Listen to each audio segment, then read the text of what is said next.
writing an offer, we need to make sure that we're very, very clear because of all the things we just talked about. It's easy to get confused. It's easy to make a mistake if you're not clear. So you want to make sure your offer is very clear. And how do you make it clear? Usually by writing very short sentences or even making a table. And in a table, you write very clearly, one product, one price, shipping time, number two product, number two price, number two shipping time. You write this very clearly so there can be no mistake. Even if a seller has just made a bargain, even if the seller has exactly what is wanted by the buyer, and they think it's a good deal, it's a good bargain, even then, you still need to make things clear. There's no easy way around this. A buyer will quickly refuse an offer if the offer is too vague. Now, I think in this case what we have is two possibilities. You write an offer and it's unclear, and the buyer reads it and says, this is not clear, I cannot trust you. Or the buyer says, oh, what a good price, it's only $100, I'll buy it. But actually you made a mistake. It should be $1,000. So you were missing 10 in your offer. So you wrote 100, but actually it should be 1,000. Now the buyer's very happy because they're missing a whole 0. So they hurry up and say, yes, I'll take it. Right? So two things are possible. We need to be careful of both of these things. In an offer, you want to be very professional. You do not want to make it a sales letter. An offer is not a sales letter. It's not a promotion letter. You do not need to say things like the product is wonderful or the product is great. That is the sales letter and the promotion letter, different videos. In the offer, you just want to stick to the facts. What are the products? What's the quantity? What's the shipping date?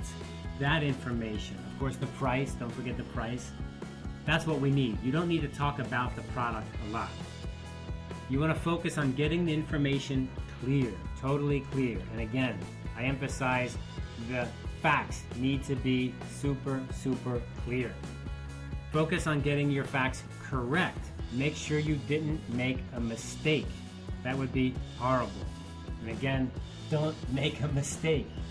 Be careful in your offer and don't make a mistake. Because if you make a mistake, the buyer, if it's to their advantage, they'll hurry up and buy, and then you're stuck. Or the buyer will think, you guys are very stupid and unprofessional.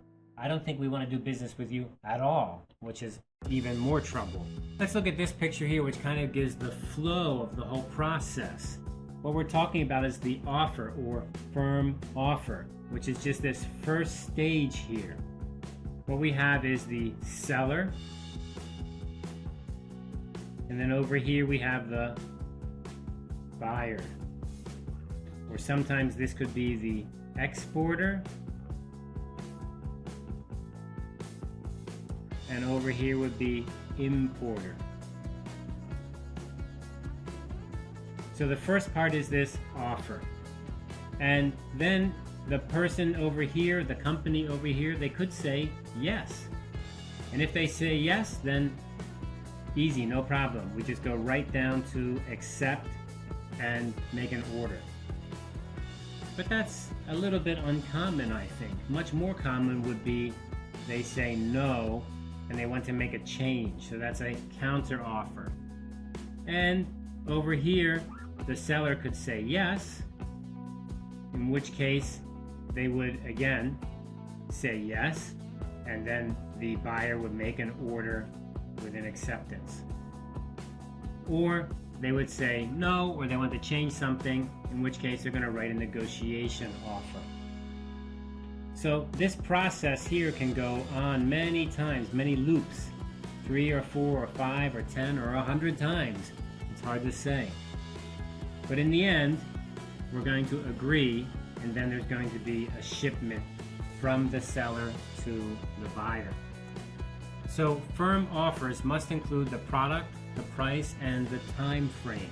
The time frame being the time frame to refuse. After that time has passed, the order is no longer valid. So I give you 10 days, please decide. On day 11, no, it's over, game over. I do not have to give you what I offer. I can if I want to, but I don't have to. If the offeree accepts the offer before the stated time has passed, then both parties are legally bound. They must abide by the conditions of the offer. And here we have the word we're going to be using a lot, the offeree. So we have the offerer and we have the offeree. The offerer is the same as the seller. And the offeree is the same as the buyer. It's the buyer. Offerer and offeree. So if the offeree accepts, then that's it. You have to give them what your offer said.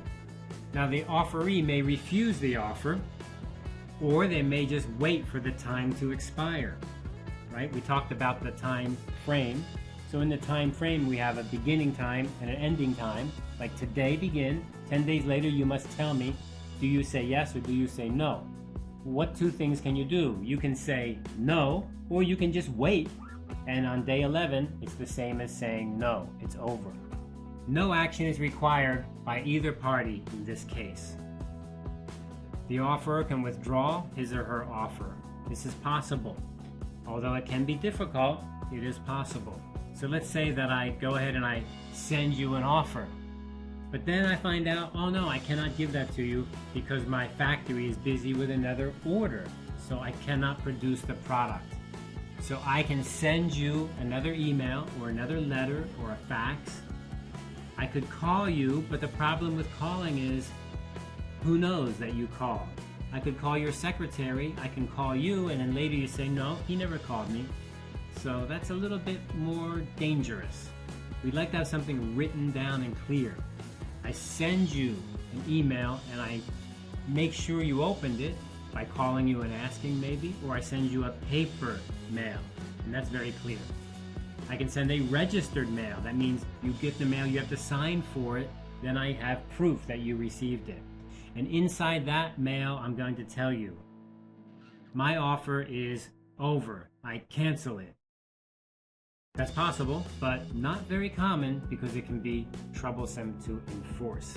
The offerer must inform the offeree of the revocation. Revocation means I cancel it. But they must do that before the acceptance. Before. So if I send you a letter to revoke or to cancel my offer, but you already sent me an email accepting my offer, then I'm too late. I must give you what I promised in the firm offer.